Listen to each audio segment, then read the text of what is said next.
Hi everyone, my name is Francisca Banuati. You can call me Siska. And I'm grade 9 from TBAA.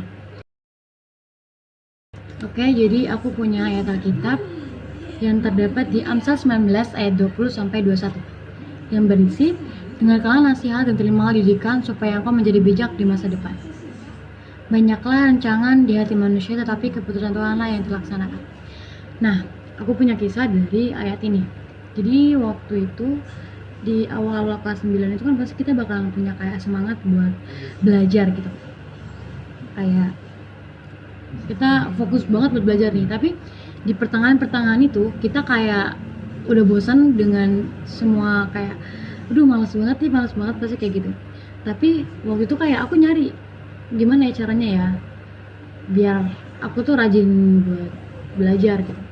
Because kayak semenjak aku bosen gitu, kayak ya banyak banget tugas-tugas numpuk dan itu kayak ngebebanin diri kita sendiri.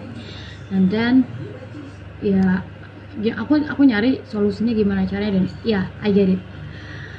Caranya adalah aku nyari motivasi buat diri aku sendiri, and then I searching in the Instagram and then Google. Ya aku dapat dan aku tulis di suatu kertas dan aku tempelin di tempat belajar aku, biar jadi kalau aku setiap pengen belajar pasti tuh aku bakalan kayak ngebaca motivasi itu gitu. So dari situ kayak aku mulai semakin kayak gitu belajar gitu. But kadang kayak waktu itu kayak aku kadang suka kayak males gitu juga. Tapi kalau aku selalu ngingetin motivasi yang udah kita tulis, itu pasti bakalan ketuju buat masa depan kita nanti gitu. And then I wanna give you some question. What's your dream? I think kalian pasti punya cita-cita yang bakalan kalian capai nanti di masa depan. Yeah, I have dream. I want to be a policewoman. But ya, jadi aku tuh pengen jadi polisi itu dari aku kelas 5 SD sampai until today. Tapi kadang-kadang tuh kayak gimana, kayak gak percaya diri buat kita tuh ngegapai itu gitu. Kayak contohnya kayak masih banyak kekurangan yang belum kita, banyak kekurangan yang masih belum bisa gitu, masih kurang banget kekurangan kita nih. Dan karena dari situ kayak aku nggak percaya diri buat mimpiin aku bakalan jadi polisi. But my parents kayak give me a support to biar lebih fokus gitu. Dan juga karena orang tua gitu, aku juga kayak oh iya, masa ada nih orang tua yang harus kita banggain di masa depan. Aku harus bisa ngebuat orang tua aku bahagia dengan cara aku sendiri. And then dari situ kayak aku makin semangat gitu. Kayak aku nanya-nanya, aku masuk ke sini mana ya, aku mau masuk ke SMA mana ya, kayak gitu. But balik lagi ke cerita sebelumnya, karena aku juga masih belum percaya diri bahwa I can get what I want gitu. Karena aku nggak percaya diri buat apa aku bisa buat ngelakuin ini gitu. Sometimes I think tapi masih ada orang tua nih, jadi gimana ya, karena aku suka bingung di situ doang. Dan ya I pray, aku minta jalan ke Tuhan. Ya Tuhan, gimana ini, kayak kadang-kadang aku suka gitu. Dan ya kayak aku tahu nih gimana caranya kayak aku bisa memilih gitu.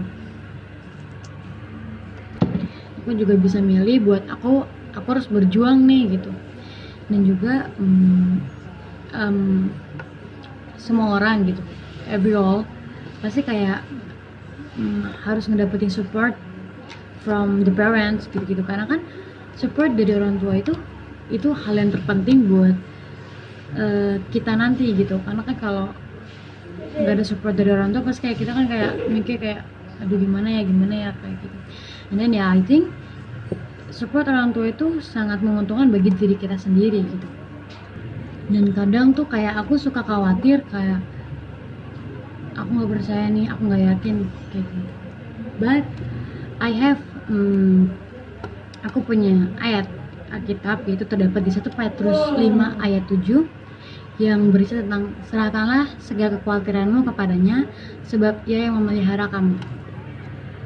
Ya, karena aku juga after I read the Bible verse itu kayak ya aku harus berserah sama Tuhan gitu. Aku harus bisa percaya sama Tuhan bahwa Tuhan tuh udah ngerencanain yang terbaik dari semua yang udah aku pikirin gitu. Karena pasti Tuhan itu udah punya rencana-rencana buat kita untuk masa depannya nanti gitu. Jadi kita harus bisa menjalani apa yang telah Tuhan berikan gitu, kayak example kayak rintangan-rintangannya gitu. Karena kan kalau hidup ini pasti nggak kayak jalan lurus doang kan, pasti kayak kita juga harus ada lika-likunya gitu. Kayak example kayak jalan raya yang nggak bakalan mungkin lurus terus, pasti di ujungnya ini bakalan ada belokan-belokan yang kita nggak bakalan tahu itu kayak gimana gitu. Jadi kita berdoa lagi sama Tuhan, kita minta petunjuk supaya kita bisa maju ke jalan yang benar dan kita percaya kepada Tuhan. Dan ya, fighting. Thank you all buat kalian yang udah ngedengerin sermon aku. Ya, semoga dari kisah ini you can get the motivation. For me ya, I think itu kayak nggak seberapa, cuman ya masih banyak lagi kisah-kisah yang harus diceritain, cuman ya jadi sekali lagi aku pengen ngucapin thank you very much buat kalian semua. Bye bye, jaga kesehatan.